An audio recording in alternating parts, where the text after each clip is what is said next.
আমার কাছে এমন নারীও এসেছেন, এসে মনের দুঃখে ফোনে এক ভদ্র মহিলা আমাকে বললেন যে হুজুর, মানুষের জীবনে দুঃখ থাকে একদিকে, আমাকে আল্লাহ সব দিক থেকে দুঃখের মধ্যে রেখেছেন, পরীক্ষার মধ্যে ফেলেছেন। কিভাবে? বললেন যে বাবার বাড়িতে কোনো ঠিকানা নাই যাওয়ার, এবং সেখানে থাকার কোনো ব্যবস্থার সুযোগ আমার নাই। স্বামী আমার অমানুষ যত রকম হতে পারে, পরকিয়া শুধু করে না, আমার ঘরে অন্য মেয়েদেরকে নিয়ে তাদের সাথে হারাম সম্পর্ক করে। একজন নারীর জন্য এটা কত বড় বেদনা। শুধু আমার ঘরে না, আমার কক্ষ থেকে আমাকে বের করে দিয়ে সেখানে সেটা দখল করে সে। এটা যে একজন মহিলার জন্য কত কষ্টের হুজুর, সেটা আপনাকে বলে বোঝানো যাবে না। এরপরে বললেন যে আচ্ছা ভালো, স্বামীটা খারাপ গেল, আমি সবর করলাম, আমার ছেলে মেয়ে বড় হয়েছে।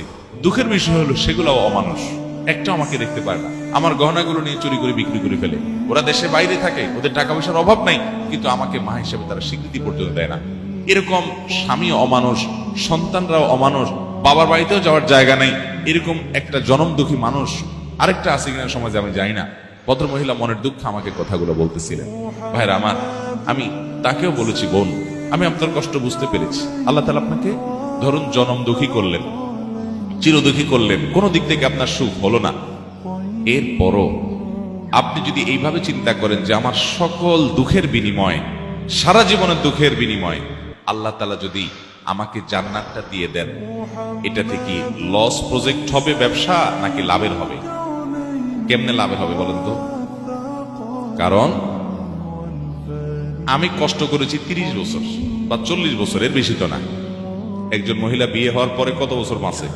40 বছর, 30 বছর, 50 বছর, এর বেশি তো পাচ্ছে না সাধারণত আমাদের দেশে গড়াই অনুযায়ী। তাহলে 30-40 বছর আপনি কষ্ট করলেন, সব ধরনের জুলুম সহ্য করলেন, এর বিনিময়ে আপনি জান্নাত পাইলেন কয়শো বছরের জন্য? অনন্তকালের জন্য, অসীম কালের জন্য। মৃত্যু আর কখনো আসবে? তাহলে 30-40 বছরের কষ্টের বিনিময়ে যদি অনন্তকালের চির সুখ পাওয়া যায়, লাভ হলো না লস হলো? অতএব সবর করতে হবে, ধৈর্য ধারণ করতে হবে। ধৈর্যশীলদেরকে আল্লাহ তাআলা তাদেরকে বিনা হিসাবে দিবেন পুরস্কার, বিনিময় বিনা হিসাবে জান্নাত দিবেন। অনেক মহিলারা আমাদের কাছে আসেন, আমাদের মা বোনরা, আপনারা যারা আজকে আমার কথা শুনছেন, আপনাদেরও মনের ভিতরে অনেক অভিযোগ আছে, আমি জানি। আপনাদের প্রশ্নগুলো পড়লে বোঝা যায় কত কষ্ট আপনাদের। আমরা সেটা স্বীকার করি যে আপনাদের অনেক কষ্ট আছে। সেজন্য সকল মাহফিলে, সকল আলোচনায় আমরা পুরুষদেরকে আল্লাহর ভয় দেই, পুরুষদেরকে সতর্ক করি, পুরুষদেরকে জাহান্নাম থেকে বাঁচার জন্য আহ্বান করি, পুরুষদেরকে মহিলাদের অধিকার পরে সচেতন করার জন্য আমরা সর্বদা সোচ্চার সবসময় কথা বলার চেষ্টা করি।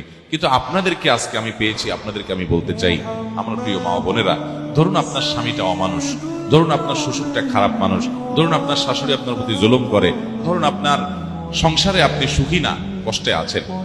তো এই জন্য আপনি হাহুতাশ করে, এর জন্য আপনি অস্থির হয়ে, এর জন্য আপনি নিজের সুখকে নষ্ট করে দিয়ে বেসবর হয়ে আপনার কোনো লাভ হবে না।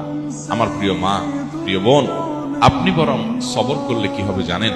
আল্লাহ কোরআনে বলেছেন, ইন্নামা ইউওয়াফাস সাবিরুনা আজরাহুম বিগাইরি হিসাব। যারা ধৈর্যশীল হবে, যারা সবর করবে, দুনিয়ার বিভিন্ন কষ্ট, দুঃখ, মুসিবত, এগুলোকে আল্লাহর দিকে তাকিয়ে যে সবর করলে আল্লাহ তাআলা সওয়াব দেন, জান্নাত দেন, আল্লাহ খুশি হন। আল্লাহ বলেছেন ইন্নাল্লাহা মাআস সাবিরিন, আল্লাহ ধৈর্যশীলদের সাথে থাকেন। আল্লাহ বলেছেন আল্লাহ ইউহিব্বুস সাবিরিন, তিনি ধৈর্যশীলদের পছন্দ করেন, ভালোবাসেন। ধৈর্যশীলদেরকে এত মর্যাদা আল্লাহ দিয়েছেন।